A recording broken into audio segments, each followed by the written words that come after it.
Hi, இன்னைக்கு நம்ம பார்க்க போற மூவி எக்ஸ்பிளனேஷன் கட்டகுசி 2. ஹீரோ வீரா கட்னா நீட்டு முடி வச்ச குடும்ப பங்கான பெண்ணை தான் கட்டுவான்னு இருக்க. அவர் கண்டிஷனுக்கு எல்லாம் மேட்ச் ஆகுற மாதிரி ஹீரோயின் கீர்த்தியை பார்த்து கல்யாணம் பண்றாரு. ஒரு கட்டத்துல அவருக்கு ஒரு பெரிய ட்விஸ்ட். ஹீரோயின் ஒரு குஸ்தி வீராங்கனை, அவங்களுடைய முடியும் விக்கு. தனக்குன்னு ஒரு கனவு இருக்கு, அதனை சாதிக்கணும்னு ஹீரோயின் சொல்ல தன்னை ஏமாத்தி கல்யாணம் பண்ணிட்டேன்ட்டு ரெண்டு பேருக்கு நடுவுல சண்டை வருது. ஒரு கட்டத்துல குஸ்தி தான் இதுக்கு தீர்வுன்னு கணவனும் மனைவிக்கும் நடுவுல குஸ்தி போட்டி வைக்க ஹீரோயின் திடீர்னு மயங்கி விழுந்துடுறாங்க. எஸ், கீர்த்தி பிரெக்னெண்டா இருக்காங்க. இப்ப ஹீரோ ஹீரோயின் சேர்ந்துடுறாங்க. இவங்களுக்கு ஒரு அழகான பெண் குழந்தை பிறகுது. நீ உன் கனவை அடையறதுக்கு நான் உனக்கு சப்போர்ட் பண்றேன்னு ஹீரோவும் மோட்டிவேட் பண்ண இது வரைக்கும் நம்ம பார்த்துட்டு இருந்தது கட்ட குஸ்தி பார்ட் 1 கதை. இதுக்கப்புறம் பார்ட் 2 கதையை பார்க்கலாம் வாங்க.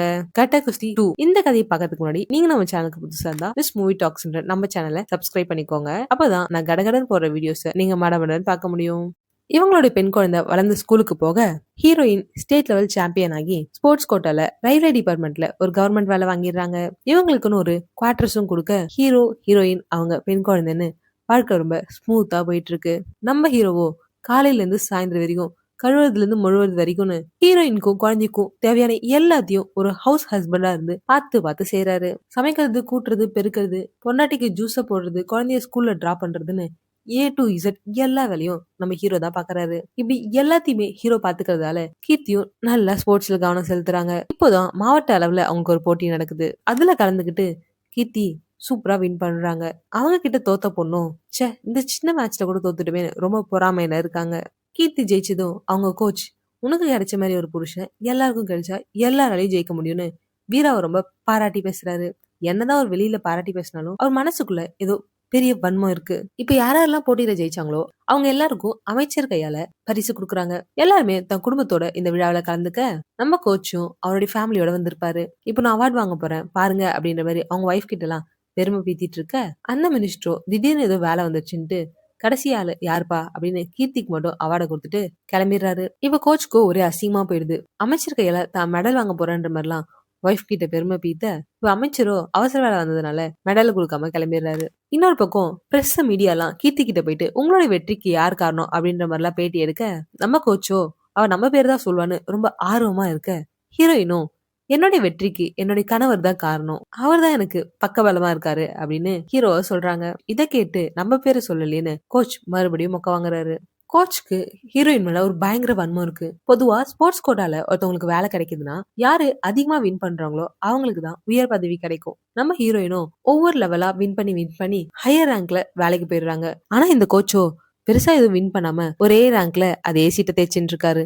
இதனால ஏன் ஸ்டூடெண்டா இருந்து என்னை விட அதிகமா வளர்ந்துட்டேன்னு ஹீரோயின் மேல ஒரு பொறாம இரு, இன்னொரு ஸ்டூடெண்ட்டை ரெடி பண்ணி ஒன்ன தோக்கடிச்சு காமிக்கிற அப்படின்ற மாதிரி கோச்சோ சதி தீட்டுறாரு. கீர்த்தியோடைய விளையாட்டு வாழ்க்கை, குடும்ப வாழ்க்கைன்னு எல்லாம் நல்லபடியா போக வீராவோ தான் குழந்தைய ஸ்கூல்ல டிராப் பண்றது, அவங்களுக்கு பிடிச்ச மாதிரி சமைச்சு கொடுக்கறதுன்னு ரொம்ப குழந்தைகிட்ட அன்பா இருக்காரு. அந்த குழந்தைக்கும் அப்பனா பயங்கர இஷ்டம். அப்படி ஒரு நாள் ஸ்கூலுக்கு கூட்டு போகும்போது அந்த ஸ்கூல்ல இருக்க ஒரு மிஸ் இவர் கவனிக்கிறாரு. நீட்டு முடி வச்சு சும்மா அழகா ஒரு மலையாளி டீச்சர் இருக்காங்க. நம்ம ஹீரோக்கு தான் நீட்டு முடினாலே ரொம்ப பிடிக்குமே. சோ அவங்கள பார்த்ததும் அவருக்குள்ள ஒரு லைட் தெரியுது. அந்த டீச்சர் கிட்ட போய் கடைய போட இதே எல்லாத்தையும் கவனிச்ச வீராவுடைய பொண்ணு வீட்டுக்கு போனதும் அவங்க அம்மா கிட்ட, வீட்டுக்கு போனதும் அம்மா என்னுடைய ஸ்கூல்ல ஒரு டீச்சர் கிட்ட அப்பா ரொம்ப நேரமா பேசினாரு, அதுவும் மலையாளத்துல பேசினாருன்னு எல்லாத்தையும் போட்டு கொடுக்குறாங்க. இதை கேட்ட ஹீரோயினுக்கும் பயங்கர கோவம். நீளமான முடிய பார்த்தாலே போதுமே உங்க அப்பா அங்கே நின்றுவாரே அப்படின்னு செம்ம டென்ஷன் ஆக, நாளையில இருந்து உன ஸ்கூல்ல நானே டிராப் பண்றேன்னு அடுத்த நாள்ல இருந்து அப்பாக்கு பதில் அம்மா குழந்தைய ஸ்கூலுக்கு கூட்டு போறாங்க. ஸ்கூலுக்கு போய் பார்த்தாதான் தெரியுது அந்த டீச்சர் நீட்டு முடியோட சும்மா கும்முன்னு இருக்காங்க. ஹீரோயினும் இவங்களால குடும்பத்துக்குள்ள குழப்பம் வந்துடக்கூடாதுன்னு ரொம்ப உஷாரா இருக்காங்க. ஸ்கூல்ல குழந்தைக்கு ஆனுவல் டே ஃபங்க்ஷன் வருது. ஹீரோயினும் தன் குழந்தையோட ஸ்கூலுக்கு போக அங்க இருக்க பசங்க எல்லாம் ஏதோ ஒரு ஸ்போர்ட்ஸ்ல எல்லாம் ஜெயிச்சு பிரைஸ் வாங்குறாங்க. நம்ம குழந்தை மட்டும் எந்த பிரைஸும் வாங்கலேன்னு ஹீரோயின் ரொம்ப வருத்தமா பார்க்க, இதோ பார் அப்படின்னு அந்த குழந்தையோ ஒரு குத்துப்பாட்டுக்கு பயங்கரமா வந்து டான்ஸ் ஆடுது. இந்த குழந்தை மட்டுமா ஆடுது, கூடவே அவங்க அப்பாவும் ஆடுறாரு. என்னுடைய குழந்தைய ஒரு டிசிப்ளினான ஒரு ஸ்போர்ட்ஸ் பர்சனா ஆக்கலான்னு பார்த்தா நீ இப்படி தரலோக்குல டான்ஸ் ஆட வச்சுட்டியேன்ட்டு ஹீரோயினுக்கு பயங்கர கோவம். உடனே இன்னொரு டீச்சர் வந்து உங்க பொண்ணு ரொம்ப சூப்பரா டான்ஸ் ஆனாங்க, படிக்கிறதுலதான் ஒண்ணும் கிடையாது, அட்லீஸ்ட் இதுலயாச்சு திறமையா இருக்கே அப்படின்னு சொல்ல நம்ம ஹீரோயினுக்கும் டென்ஷன் உச்சத்துக்கு போகுது. இதனால தப்பொண்ணு சூப்பரா படிப்பா அப்படின்னு வீரா ஊர் முழுக்க சொல்லிட்டு வர அதெல்லாம் பொய்ன்னு இப்பதான் ஹீரோயினுக்கு தெரியுது. இதனால கணவனுக்கும் மனைவிக்கும் நடுவுல பயங்கர சண்டை. நம்ம பொண்ணு நான் எப்படி எல்லாம் வளர்க்கணும்னு ஆசைப்பட்டேன், ஆனா நீ இவ்வளவு தத்தியா இப்படி டான்ஸ் எல்லாம் ஆட விட்டு வளர்த்து வச்சிருக்க, ஒன்னும் பிரச்சனை இல்ல.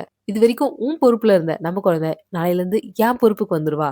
இதுக்கப்புறம் அவளை நான் பாத்துக்கிறேன் அப்படின்னு அப்பாவோட கண்ட்ரோல்ல இருந்த அந்த குழந்தை இப்ப அப்படியே அம்மாவோட கண்ட்ரோலுக்கு மாறுது. சின்ன குழந்தைன்னு கூட பார்க்காம காலையில இருந்துச்சு வாக்கிங் போகணும், ரன்னிங் போகணும், எக்ஸசைஸ் பண்ணணும்னு அந்த குழந்தைய போட்டு பாடா படுத்துறாங்க ஹீரோயின். ஆனா ஹீரோயின் என்ன நினைக்கிறாங்கன்னா, தான் குழந்தை தன்ன மாதிரியே ஒரு ஸ்போர்ட்ஸ் பர்சனா ஆகணும், ரொம்ப டிசிப்ளினா வளரணும் அப்படின்னு நினைச்சு காலையில 6 மணிக்கெல்லாம் எந்திரிக்கணும், ஓடணும், தாவணும், எக்ஸசைஸ் பண்ணணும்னு சின்ன குழந்தைன்னு கூட பார்க்காம அதுக்கு நிறைய டாஸ்க் கொடுக்குறாங்க. அந்த குழந்தையில ஒண்ணுமே முடியல. ஏன்டா என்ன போட்டு டார்ச்சர் பண்றீங்க, எனக்கு எங்க அப்பா தான் வேணும், எங்க அப்பா கிட்டே நான் போயிடுறேன்ற மாதிரி அந்த குழந்தை கதறுது. ஆனா வீரவோ தன் மனைவி கிட்ட எவ்வளவு சொல்லி பாக்குறாரு. ஆனா அவங்க அதெல்லாம் கேட்கற மாதிரியே இல்ல. உங்களுக்கு எதுவும் தெரியாது, நீங்க உங்க வேலையை மட்டும் பாருங்க, குழந்தைய வளர்க்கறது என் பொறுப்பு, நான் பாத்துக்கிறேன்னு ஹீரோ ரொம்ப மட்டம் தட்டி பேச, இதை கேட்டதும் ஹீரோவுக்கு கடுப்பாயிருது. இப்படி புருஷன் பொண்டாட்டி 2 பேரும் சண்டை போறத கோச் தூரத்துல இருந்து பாக்குறாரு. ஓ, இவங்களுக்குள்ள ஏதோ பிரச்சனை இருக்கு, இந்த டைமை நம்ம யூஸ் பண்ணிக்கணும் அப்படின்னு நினைச்ச கோச்சோ நல்ல மாதிரி வந்து ஹீரோ கிட்ட என்னன்னு விசாரிக்கிறாரு. உடனே வீராவை கூப்பிட்டு, என்னப்பா பிரச்சனை, என்ன சண்டை போட்டுக்கிறீங்க அப்படின்ற மாதிரி கேட்க, அவரும் என்னன்னு தெரியல, கீர்த்தி இப்பலாம் அடிக்கடி கோவப்படுறா அப்படின்னு சொல்றாரு. இதாண்டா சான்ஸ், இது எப்படியாச்சும் நமக்கு சாதகமா யூஸ் பண்ணிக்கணும்னு நினைச்ச கோச்சோ பயங்கரமா ஏத்தி விடுறாரு. அது ஒண்ணும் இல்ல, இப்போ ஸ்டேட் லெவல்ல மேட்ச் வருது, அதுல ஜெயிக்கணும்ன்ற பிரஷர். சோ நிறைய பிரஷர் அவங்களால தாங்க முடியாம அந்த கோவத்தை யார்கிட்டயாவது காமிக்கணும்னு குழந்தைகிட்ட காமிக்கிறாங்க. நீங்க பேசாம டாக்டர் கிட்ட கவுன்சிலிங் போங்க, அவங்களுக்குன்னு சொன்னா வரமாட்டாங்க, உங்களுக்கு தேவை அப்படின்ற மாதிரி சொல்லி அவங்களை கூட்டு போங்க அப்படின்னு ஐடியா கொடுக்க, நம்ம ஹீரோவும் அதே மாதிரி சொல்லி ஹீரோயினை கவுன்சிலிங்க கூட்டு போறாரு. அங்க போனது ஹீரோயின் டாக்டர்னு கூட பார்க்காம எல்லாத்தையும் தூக்கி போட்டு பயங்கரமா கத்திட்டு வந்துடுறாங்க.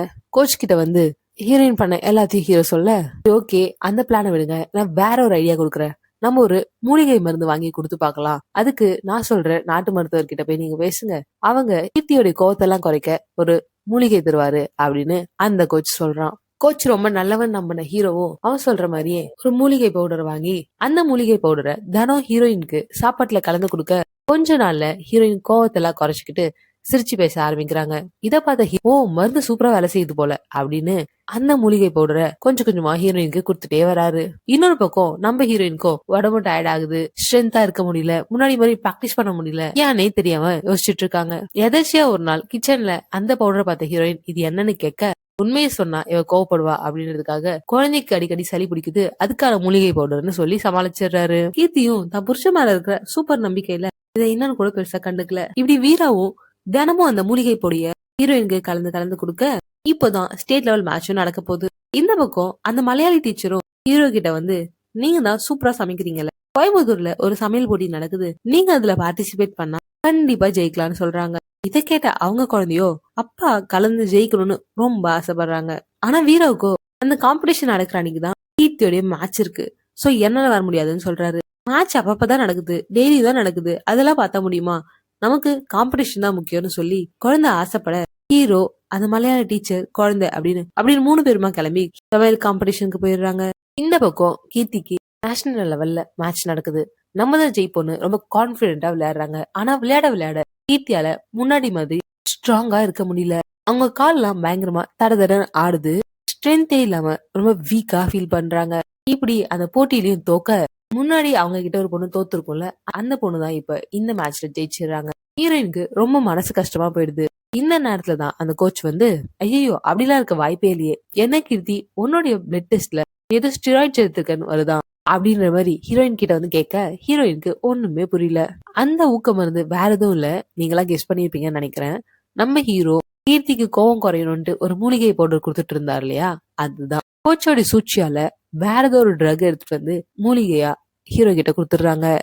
அந்த பொடியால தான் கீர்த்திக்கு மயக்கம் வருது, பாடியும் டயர்டா இருக்கு, இப்ப போட்டியிலும் தோத்து போயிடுறாங்க. இப்போ ரிப்போர்ட்ல ஸ்டிராய்டு இருக்கு அப்படின்னு வந்ததும், இது என்னது, புதுசா ஏதாச்சும் சாப்பிட்டியா இல்ல வேற ஏதாச்சும் மாத்திரை எடுத்துக்கிறியா அப்படின்ற மாதிரிலாம் ஹீரோயின் கிட்ட ஏத்தி விட, அப்பதான் ஹீரோயின் ஒரு விஷயத்த யோசிக்கிறாங்க. அன்னைக்கு வீட்டுல ஒரு மூலிகை பொடிய என்னதுன்னு கேட்கும்போது அவன் மழுப்புனான். அப்ப இதுக்கும் வீராவுக்கும் ஏதோ ஒரு சம்பந்தம் இருக்குன்னு யோசிச்சு வீட்டுக்கு போயிட்டு அந்த பொடியை கண்டுபிடிச்சு லேப் டெஸ்ட் அனுப்புறாங்க. டெஸ்ட் ரிப்போர்ட்ல அந்த பொடியில போதைப் பொருள் கலந்துருக்குன்றது ஹீரோயினுக்கு தெரிய வருது. அப்ப வீரா ஏன் இப்படி எல்லாம் பண்ணணும் அப்படின்னு யோசிக்கிறாங்க. அப்பதான் கொஞ்ச நாளைக்கு முன்னாடி அவங்க குழந்தைய ஹீரோயின் ட்ரெயின் பண்றன்ற பேர்ல பயங்கரமா டார்ச்சர் பண்ணிருப்பாங்கல்ல. அப்ப ஹீரோ ஒரு வார்த்தையை விட்டுருப்பாரு, நீ தோத்தாதான் உனக்கு அதோட வழி தெரியும் அப்படின்னு. சோ என்ன தோக்கடிக்கிறதுக்குன்னு வேணும்னே வீரா இப்படி எல்லாம் பண்றானா அப்படின்ற மாதிரி ஹீரோயின் நினைச்சிட்டாங்க. அது மட்டும் இல்லாம எப்ப ஹீரோயினுக்கு மேட்ச் இருந்தாலும் மிஸ் பண்ணாம ஹீரோ வந்துருவாரு. ஆனா இன்னைக்கு மேட்ச் கூட வராம ஏதோ சமையல் போட்டின்னு கிளம்பி போயிட்டான். தனியா போயிருந்தா கூட பரவாயில்ல, கூட அந்த டீச்சரோட போயிருக்கான் அப்படின்னு பயங்கர கான்ல இருக்காங்க நம்ம ஹீரோயின். எல்லாத்தையும் முடிச்சுட்டு வீரா வீட்டுக்கு வர ஹீரோயின் வீராவை புடிச்சு ஒரே சண்டை போடுறாங்க. இந்த பொடியில ஏதோ போதைப் பொருள் கலந்துருக்கான், இத நீதான் எனக்கு கொடுத்த, நான் தோக்கணும்ன்றதுல உனக்கு என்ன அவ்வளவு சந்தோஷம், உன நான் எவ்வளவு நம்பினேன், நீ ஏன் எனக்கு இப்படி ஒரு துரோகத்தை பண்ற, இன்னைக்கு மேட்ச் கூட வராம ஏதோ ஒரு டீச்சர் கூட போய் கூத்தடிக்க போயிருக்க அப்படின்னு சண்டை இருக்க பெருசாக அந்த வீட்டுக்கு பக்கத்துல இருக்கவங்க எல்லாம் கூட ஹீரோவை தப்பா பேசுறாங்க. பொன்னாடி தோக்கணும்னு போதைப் பொருள் கொடுத்துருக்க, நீதான் எப்பேற்பட்ட ஆம்பளையா இருப்ப அப்படின்ற மாதிரிலாம் மத்தவங்க ஹீரோவை பேச ஹீரோவுக்கு ஒண்ணுமே புரியல. ஒரு கட்டத்துல சண்டை பெருசானதுல இதுக்கப்புறம் நான் மூஞ்சிலே முடிக்க மாட்டேன், இங்க இருந்து போயிடு அப்படின்னு ஹீரோயின் அவங்க குழந்தைய கூப்பிட்டுட்டு வீட்டுக்குள்ள போயிடுறாங்க. ஹீரோ இப்ப நடு தெருவுல நிக்கிறாரு. என்ன பண்றதுன்னு தெரியாத ஹீரோவோ மறுபடியும் அவங்க ஊருக்கே போறாரு. ஊருக்கு வந்ததுமே நடந்த விஷயத்த எல்லாத்தையுமே ஹீரோ அவருடைய மாமாவான கருணாஸ் கிட்ட சொல்றாரு. கருணாஸ் ஏற்கனவே ஒரு ஆணாதிக்கவாதி, பொண்டாட்டினா நம்ம கண்ட்ரோல்ல இருக்கணும், அடக்கி வைக்கணும், கட்டுப்படுத்தணும்னு பயங்கரமா ரூல்ஸ் பேசுவாரு. அவ நம்ம வீட்டை விட்டே துரத்திட்டாளா, இதுக்கப்புறம் அவளை சும்மாவே விடக்கூடாதுரா அப்படின்னு அவரும் அவர் பங்குக்கு ஏத்தி விட்டுன்னு இருக்காரு. இப்படி ரெண்டு பேரும் சண்டை போட்டுட்டு பிரிஞ்சு இருக்க அந்த குழந்தைக்கு அப்பா மேலதான் பயங்கர பாசம். ஏன்னா அப்பா தான் சின்ன வயசுல இருந்து எல்லாமே பண்ணி பாத்துக்கிட்டாரு. அம்மாவுடைய சமையலும் அந்த குழந்தைக்கு பிடிக்காது, சட்னி கூட அரைக்காம வெறும் சக்கரை தான் தொட்டுக்கணும்னு சொல்லுவாங்க. இதனாலே அந்த குழந்தைக்கு எப்படியாச்சும் நம்ம அப்பா கூட போயிடணும்னு ஒரே பிடிவாதம். அம்மாவுக்கு தெரியாம அப்பா கிட்ட எல்லாம் அந்த குழந்தை போன் பண்ணி பேசுது. வீராவோ குழந்தைய பாக்கிறதுக்காக டெய்லிக்கும் ஸ்கூலுக்கு வந்துருவாரு. அவர் கையால சமைச்சு எடுத்துட்டு வந்து அந்த சாப்பாட்டை குழந்தைக்கு ஊட்டி விட்டுட்டு கிளம்பிடுவாரு. இப்படி நாட்கள் போக இப்படியே ரெண்டு பேருக்கு நடுவுல சண்டையாவே போயிட்டு இருக்க அந்த குழந்தைக்கு பயங்கர டென்ஷனா இருக்கு. அப்பா நான் உன் கூடவே வந்துடுறேன், எனக்கு கொஞ்ச நேரம் எங்கேயாச்சும் வெளியில கூட்டு போப்பா அப்படின்ற மாதிரி அவங்க அப்பா கிட்ட கேட்க ஹீரோவோ அந்த மலையாளி டீச்சர் கிட்ட பர்மிஷன் வாங்கிட்டு குழந்தைய வெளில கூட்டு போயிருப்பாரு. இந்த பக்கம் திடீர்னு கீர்த்திக்கு குழந்தை ஞாபகம் வந்துருது. அவளுக்கு பிடிக்காத லஞ்ச் வேற கொடுத்து அனுப்பிச்சிட்டேன், ஒரு எட்டு போய் பாத்துட்டு வந்துடுறேன் அப்படின்னு கீர்த்தி ஸ்கூலுக்கு வர அங்க பார்த்தா குழந்தைய காணோம். பயங்கர டென்ஷனான கீர்த்தி நான் போய் போலீஸ்ல கம்ப்ளைண்ட் பண்ண போறேன், குழந்தை எங்க அப்படின்லாம் கேட்க அங்க இருந்த எல்லா ஸ்டாஃப்ஸும் ரொம்ப பதறி போறாங்க. அந்த நேரத்தை தான் வீரா குழந்தையோட ஸ்கூலுக்குள்ள வராரு. இத பார்த்ததும் இதுல காண்டான அந்த ஹீரோயினும் அவர் கூட எல்லாம் எதுக்கு வெளியில போற, நான் கூட்டா மட்டும் தான் வரணும், கோவத்துல அந்த குழந்தைய அடிக்கிறாங்க. இத பார்த்ததும் ஹீரோவுக்கு ரொம்ப கோவமாகி ஹீரோயினை கன்னத்திலே ஒரு அறை கொடுத்துடுறாரு. எல்லாரும் முன்னாடியும் அடிச்சதால கீர்த்திக்கு ரொம்ப அவமானமாயிருது. இதுக்கப்புறம் மூஞ்சிலே நான் முழிக்க மாட்டேன்டா அப்படின்னு சொல்லிட்டு கீர்த்தி அந்த இடத்த விட்டு நவுந்துடுறாங்க. குழந்தையோ எப்படியாச்சும் நம்ம அப்பா கூடவே இருக்கணும், அப்பா கூடவே போயிடணும்னு ரொம்ப ஆசைப்படுது. இப்ப குழந்தை அம்மா கிட்ட இருந்து அப்பா கிட்ட வந்து சேருது. புருஷன் அடிச்சுட்டான்னு கீர்த்தி போய் அவங்க அம்மா வீட்டுல சொல்ல பஞ்சாயத்து பண்ண கீர்த்தி அவங்க அப்பா அம்மான்னு எல்லாரும் ஹீரோ வீட்டுக்கு வராங்க. அந்த நேரமா பார்த்து குழந்தை ரொம்ப சோகமா இருக்கு, சிரிக்கவே மாட்டேங்குது, அது எப்படியாச்சும் சிரிக்க வைங்கன்ட்டு ஹீரோ போயிட்டு அந்த மலையாள டீச்சர் கிட்ட கேட்டுட்டு இருக்க அவங்க எல்லாம் சேர்ந்து டான்ஸ் ஆடி குழந்தைய சிரிக்க வைக்கிறாங்க. ஹீரோயின் இங்க வர நேரமா பார்த்து ஹீரோ அந்த மலையாள டீச்சர் குழந்தைன்னு எல்லாம் டான்ஸ் ஆட இத பார்த்த ஹீரோயின்கோ உச்சக்கட்ட கோவம். நான் உன்னை விட்டுட்டு போயிட்டா ஃபீல் பண்ணிட்டு இருப்பேன்னு பார்த்தா நீங்க கூத்தடிச்சிட்டு இருக்கியா அப்படின்னு கோவத்துல கொதிக்கிறாங்க. அதோட நிறுத்தாம எனக்கு இப்பவே டைவர்ஸ் வேணும்னு ஒரு டைவர்ஸ் பேப்பரையும் அமுச்சு விட்டுறாங்க. இந்த பிரச்சனை எல்லாம் எப்படியாச்சும் சரி பண்ணணும்னா அந்த பொடி கொடுத்த நாட்டு மருந்து கடைக்காரன் ஹீரோயின் கிட்ட வந்து அந்த பொடியை நான் தான் கொடுத்தேன், அது கோவத்தை குறைக்க தான் கொடுத்தேன், இதுக்கும் உன் வீட்டுக்காருக்கும் எந்த சம்பந்தம் இல்லைன்னு சொல்ல வைக்கணும். அதுக்காக அந்த கடையில போய் பார்த்தா அந்த ஆள அங்க காணோம். அவர் எங்கேயோ ஒரு கோயிலுக்கு வருவாருன்னு அந்த கோயிலுக்கு போயிட்டு அவரை மடக்கலான்னு ஹீரோ ட்ரை பண்ண நடந்து எதுக்கும் எனக்கும் எந்த சம்பந்தம் இல்ல, அந்த கோச் சொல்லிதான் நான் எல்லாத்தையும் செஞ்சேன்ட்டு அவரு போட்டு உடைக்கிறாரு.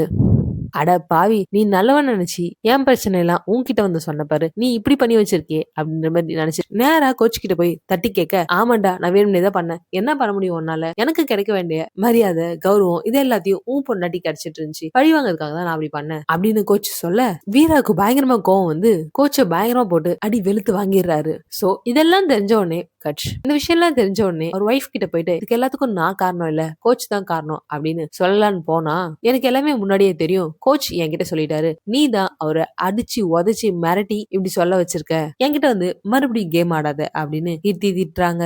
இப்போ கீர்த்தியும் டைவர்ஸ் கேட்டு கோர்ட்ல அப்ளை பண்றாங்க. அந்த கேஸும் இப்போ கோர்ட்ல வருது. ஒரு பக்கம் கீர்த்தி வந்து எனக்கு டைவர்ஸ் வாங்கி கொடுங்க, என் குழந்தைய என்கிட்ட வாங்கி கொடுத்துருங்க அப்படின்னு கேட்க இன்னொரு பக்கம் நம்ம ஹீரோ எனக்கு டைவர்ஸ் எல்லாம் வேணாம், எனக்கு என் குழந்தை ஒய்ஃப்னு நான் சேர்ந்து வாழ ஆசைப்படுறேன்னு சொல்றாரு. சொல்றாரு. அப்படி என்னதான்ப்பா உங்களுக்குள்ள பிரச்சனைன்னு ஜட்ஜி கேட்க, வீரா தன் பொண்டாட்டிக்கு போதை பொருளை கொடுத்து போட்டியில இருந்து தோக்க வச்சுட்டாரு. அது ஹீரோயினுக்கு பிடிக்கல. அது மட்டும் இல்லாம அந்த டீச்சர் கூட ஒரு கள்ள தொடர்புல இருக்காரு. அப்படியெல்லாம் ஹீரோ மேல குற்றச்சாட்டு சொல்ல, ஹீரோவோ இது எதுவுமே நான் வேணும்னே பண்ணல அப்படின்னு நடந்த எல்லாத்தையும் சொல்றாரு. அது மட்டும் இல்லாம அந்த டீச்சரும் நான் தப்பான கண்ணோட்டத்துல எல்லாம் பாக்கல அப்படின்னு ஹீரோ சொல்றாரு. என் பொண்டாட்டியும் குழந்தையும் என்னோட வாழ வைங்க அப்படின்னு அவர் தரப்பு நியாயத்தை சொல்ல, ஜட்ஜுக்கு ஒரே குழப்பமா இருக்கு. இப்ப குழந்தை அம்மா கிட்ட இருக்கணுமா இல்ல அப்பா கிட்ட இருக்கணுமான்னு நீங்களே பேசி முடிவு பண்ணிக்கோங்க. நீங்க முடிவு சொன்னதுக்கு அப்புறம் நான் டைவர்ஸ் கொடுக்குறேன் அப்படின்னு ஜட்ஜு சொல்ல, குழந்தையோ நான் அப்பா கூட தான் இருப்பேன்னு ஒரே பிடிவாதம். வீராவோ எனக்கு கீர்த்தியும் தான் முக்கியம், என் ஒய்ஃப் கூட நான் சேர்ந்து வாழணும் அப்படின்னு அவர் ஒரு பக்கம் பிடிவாதம் பண்றாரு. அங்க அந்த கருணாஸ் மாமா வந்து, நீ வேணா ஒரு பெரிய குஸ்தி வீராங்கனையா இருக்கலாம், அதனால உனக்கு கோவம் வரலாம்,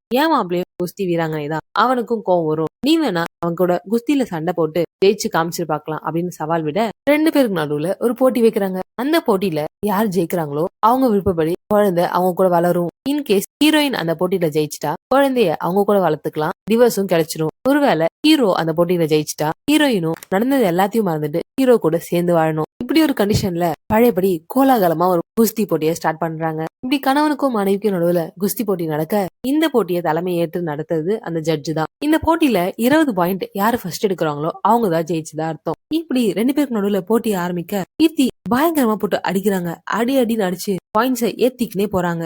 இன்னும் ஒரு பாயிண்ட் தான் இருக்கு ஜெயிக்கிறதுக்கு. ஆனா வீராவால அந்த அளவுக்கு முடியல. ஒரு நேஷனல் சாம்பியன் எதிர்த்து திடீர்னு ஒரு நாள் விளையாடுறவரு ஃபைட் பண்ணணும்னா கொஞ்சம் கஷ்டம் தான் இல்லையா? சோ ஹீரோ ரொம்ப திணறாரு. அவங்க குழந்தையோ பக்கத்துல இருந்து, அப்பா நீ எப்படியாச்சும் ஜெயிச்சிடு, அப்பதான் அம்மாவும் நானும் உன் கூடவே இருக்க முடியும் அப்படின்னு குழந்தை ரொம்ப ஆசைப்பட, எப்படியாச்சும் ஜெயிச்சிடணும்ட்டு ஒரு தந்திரத்தை ஹீரோ ஃபாலோ பண்றாரு. அவர்கிட்ட இருக்கிறதோ வெறும் 4 பாயிண்ட். எப்படியாச்சும் ஜெயிச்சிடணும்ட்டு கடைசி ரவுண்ட்ல ஹீரோயினை போட்டு வந்தாடுறாரு. அங்க இருக்கவங்க எல்லாருக்கும் ஒரே ஆச்சரியம், என்னடா இவ்வளவு நேரம் அடி வாங்கிட்டே இருந்தான், இப்ப இப்படி அடிக்கிறானே. இப்பதான் அவர் என்ன ட்ரிக் ஃபாலோ பண்ணாருன்றது காமிக்கிறாங்க. ஒவ்வொரு முறை கீர்த்தியை தொடும் போதும் அவங்கள ஒரு முத்தம் கொடுத்துட்டு அடிக்கிறாரு. சோ அதனால கூச்சமாயி ஹீரோயின் ஆஃப் ஆயிடுறாங்க. எப்பப்பெல்லாம் அவங்க டிஃபெண்ட் பண்ண ட்ரை பண்றாங்களோ அப்பப்பெல்லாம் இவர் இதையே பண்ணி இவரும் பாயிண்ட் ஏத்திடுறாரு. வெறும் 4 பாயிண்ட்ல இருந்த வீரா இதே போல பண்ணி 19 பாயிண்ட் வாங்கிடுறாரு. இப்ப 2 பேருக்குமே எடுக்க வேண்டியது ஒரே ஒரு பாயிண்ட் தான். அந்த ஒரு பாயிண்ட யார் எடுக்கிறாங்களோ அவங்கதான் இந்த போட்டியோட வெற்றியாளர். இப்போ 2 பேரும் கிட்ட வந்து சண்டை போடலான்னு பாக்கும்போது